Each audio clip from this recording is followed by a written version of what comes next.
Oi, gente, tudo bem com vocês?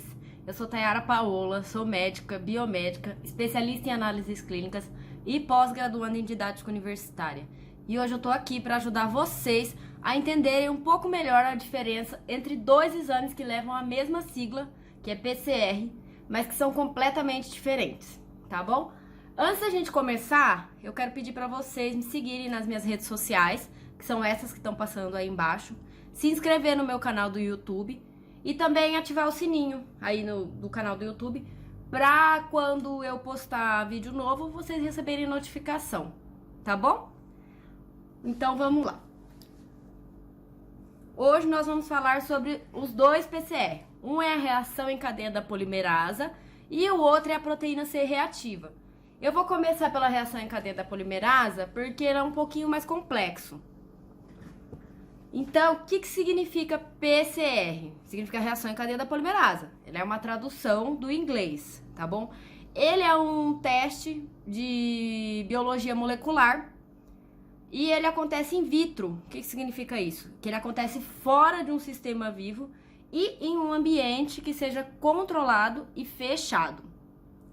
Ele é útil para, por exemplo, na medicina forense, para elucidação de um crime, através do material genético do suspeito, né? Também no estudo de doenças genéticas, como a síndrome de Down, que é a trissomia do cromossomo 21. E também ele é muito útil na identificação de agentes infecciosos, como é o caso que está sendo utilizado agora, né? Para o Covid-19, que faz o sequenciamento genético, tá bom? Então, o que acontece nesse exame? A gente tem uma amplificação do material genético. Você escolhe um ponto da sequência genética e nesse ponto você vai adicionar um primer. O que é um primer? Um primer é um iniciador. Eu vou mostrar imagens, tá? E vou explicar certinho cada ponto desses que eu tô falando. E aí, a partir disso, você consegue fazer a síntese de fragmentos de DNA através de uma enzima que é chamada DNA polimerasa.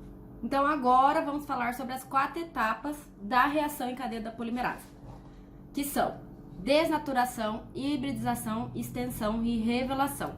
As 3 primeiras etapas acontecem dentro do termociclador e a última etapa acontece fora do termociclador.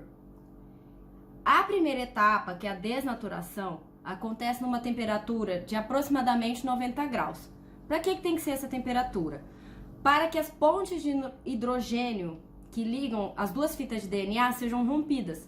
Como elas são ligações fracas, nessa temperatura elas se rompem. Aí vai separar, né, que a gente tem o DNA helicoidal, e aí vai separar essas duas fitas e as outras ligações, que são covalentes, são ligações mais fortes, elas vão ser mantidas, tá bom?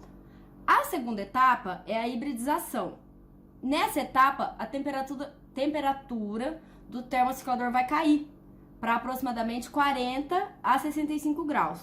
Essa temperatura vai ser definida conforme a sequência e o comprimento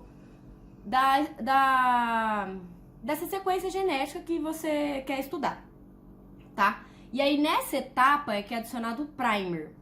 O primer é o iniciador, que ele já tem uma sequência de nucleotídeos pré-definida. Porque aí ele sabe exatamente onde se ligar dessa estrutura. Ele vai identificar a sequência que você quer estudar, vai se ligar e aí depois disso que vai começar a extensão, que é a terceira etapa. A terceira etapa acontece numa temperatura de aproximadamente 72 graus. A extensão vai ser iniciada pela enzima TAC polimerasa, tá bom?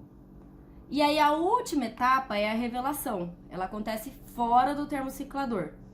Ela é através da metodologia de eletroforese, que aí a maioria é feita no gel de agarosa, mas também pode ser feito na poliacrilamida.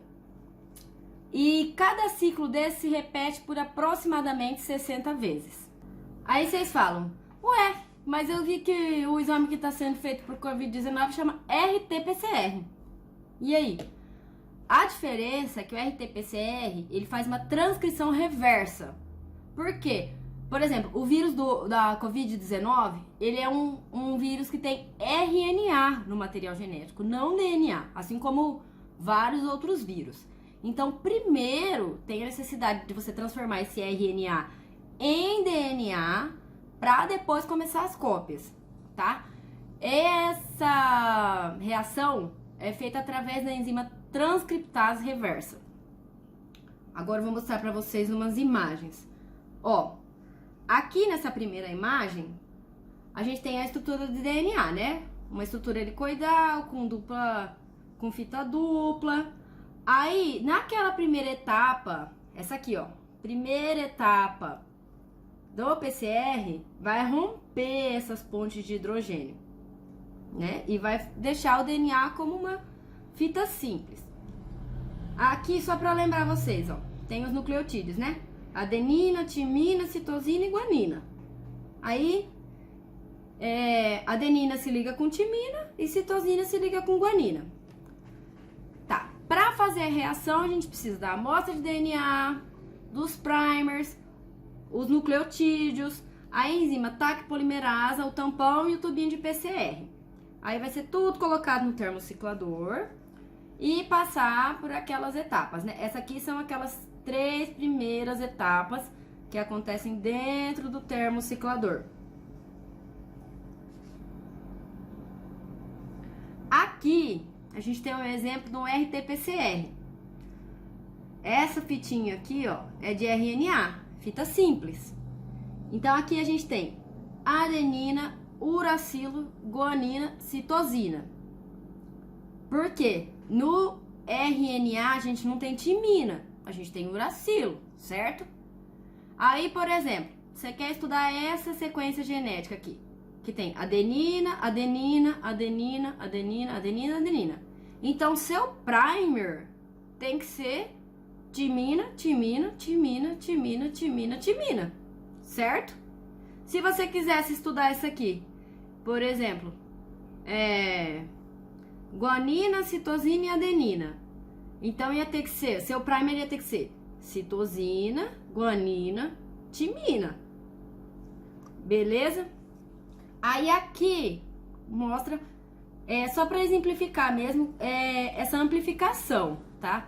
Você tem aqui a sequência que você quer estudar. Aí no primeiro ciclo, você vai ter 2 cópias. No segundo ciclo, você vai ter 4 cópias. No terceiro ciclo, 8 cópias. No quarto ciclo, 16 cópias. E assim por diante. Até amplificar. Tudo que... até amplificar mais ou menos para completar aqueles 60 ciclos. Aqui tem um exemplo de revelação. Aqui um desenho, tá? Para exemplificar. Esse exemplo aqui que eu trouxe para vocês é de teste de paternidade. Então aqui a gente tem um padrão. Aí aqui a gente tem os alelos da mãe, os alelos do filho, os alelos do pai. A mãe tem o vermelhinho e o verdinho, o filho tem o verdinho e o azulzinho e o pai tem azulzinho e amarelinho. Então, o filho tem esse verdinho e o azulzinho. Então, ele é filho dessa mãe aqui mesmo e o suposto pai é o pai dele mesmo. E esse aqui é o jeito que é de verdade, tá? Na revelação no gel de agarosa. Aqui a gente tem o padrão, né? Aí aqui a gente tem os alelos do filho. Aqui os alelos da mãe. Então aqui ele tem uma sequência da mãe. Então, maternidade comprovada. E aqui os alelos do suposto pai. Paternidade comprovada. Tá bom? Aqui eu trouxe um outro exemplo para vocês. Ó, aqui é a amostra positiva, controle positivo. Então você tem essa sequência aqui. Por exemplo, ó, na 1, você não tem essa mesma sequência. Então essa amostra é negativa. Na 3, você tem esse alelo aqui. Então significa que essa amostra aqui é compatível com essa aqui que você está estudando. Agora nós vamos falar da proteína C reativa. A proteína C reativa, ela é um marcador de fase aguda de uma doença, tá? Essa proteína, ela é um coadjuvante na resolução de uma infecção e também na regulação de inflamação. Nós não temos só a proteína C reativa como marcador de fase aguda. Nós temos também fibrinogênio, ferritina, alfa-1 antitripsina, as imunoglobulinas, tá? Essa proteína, ela tem a característica de ter uma elevação precoce. Ou seja, você teve o estímulo, tipo uma infecção ou uma inflamação, ela vai se elevar dentro de 4 a 10 horas. E ela pode atingir o seu pico máximo em até 48 horas. Ela pode se elevar nessas 48 horas até 1000 vezes do seu valor normal, que é o valor de referência, né? Só que ela também tem um retorno rápido ao seu valor normal. Isso é útil para acompanhar a evolução do paciente, né? Para ver como que o paciente está reagindo àquele estímulo inflamatório ou infeccioso. Ela tem esse retorno rápido porque ela tem um tempo de meia-vida curto, que é de 4 a 10 horas. Essa proteína, ela é estimulada pela interleucina 6 e ela também tem a sua resposta exacerbada com o fator de necrose tumoral alfa e a interleucina beta 1. As duas metodologias mais utilizadas são o látex, que é o teste de aglutinação, que eu vou trazer uma imagem aí para vocês, e também o PCR ultrassensível. Esse PCR ultrassensível, ele é bastante útil também para fazer o acompanhamento da inflamação crônica em pacientes que são aparentemente saudáveis. Isso é muito bom para você, por exemplo, avaliar o risco coronariano de um paciente, tá bom? Aqui nessa imagem, ó, eu trago para vocês ó, a aglutinação, ó, tá vendo? Esse primeiro aqui aglutinou. Então, o que a gente faz com isso aqui no laboratório? Você vai pegar esse paciente que aglutinou, né, que deu positivo, e você vai diluindo, vai titulando, para ver até quando que ele vai aglutinar.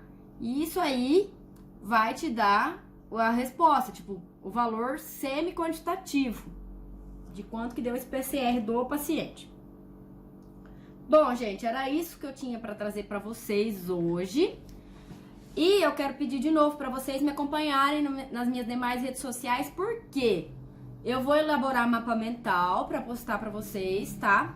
Dessa aula e assim de todas as aulas também que eu postar aqui no YouTube. E também no meu Instagram eu vou estar fazendo pergunta referente à aula e respondendo, dando uma explicada a mais. Tá bom? Então, vocês me acompanham nas minhas redes sociais, tá? Que são essas que estão passando aí embaixo de novo. Que eu vou estar postando essas informações para complementar a nossa aula. Se inscreve no meu canal, ativa o sininho, dá um joinha, beleza? E se vocês precisarem de aula particular, online, presencial depois da pandemia, online, só falar comigo, tá bom? Qualquer dúvida, deixe nos comentários, pode entrar em contato comigo também. E é isso. Tchau, gente. Obrigada.